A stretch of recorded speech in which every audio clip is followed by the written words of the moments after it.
हे मधुसूदन, मनुष्य का शरीर त्यागने के बाद जीवात्मा कहां जाता है? मानव शरीर के त्यागने के बाद मनुष्य को अपने प्रारब्ध अनुसार अपने पापों और पुण्यों को भोगना पड़ता है। इसके लिए भोग योनियां बनी हैं, जो दो प्रकार की हैं, उच्च योनियां और नीच योनियां।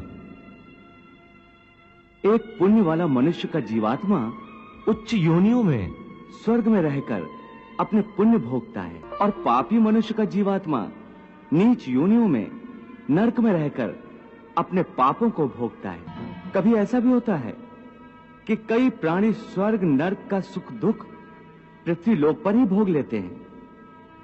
इसी लोक में? वो कैसे? इसे तुम यूं समझो अर्जुन कि कोई संपन्न मनुष्य है, महल में रहता है, उसकी सेवा के लिए दास दासियां हर समय खड़ी हैं।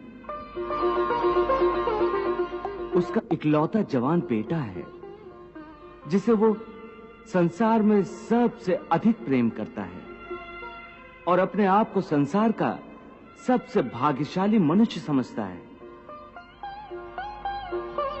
परंतु एक दिन उसका जवान बेटा अचानक किसी दुर्घटना में मारा जाता है। दुखों का पहाड़ उस पर टूट पड़ता है। संसार की हर वस्तु उसके पास होने के बावजूद भी वो दुखी रहता है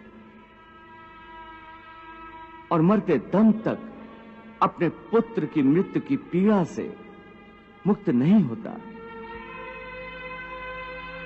तो पुत्र के जवान होने तक उस मनुष्य ने जो सुख भोगे हैं वो स्वर्ग के सुखों की भांति थे, और पुत्र की मृत्यु के बाद उसने जो दुख भोगे हैं वो नरक के दुखों से बढ़कर थे, जो मनुष्य को इसी तरह इसी संसार में रहकर भी अपने पिछले जन्मों के सुख दुख को भोगना पड़ता है।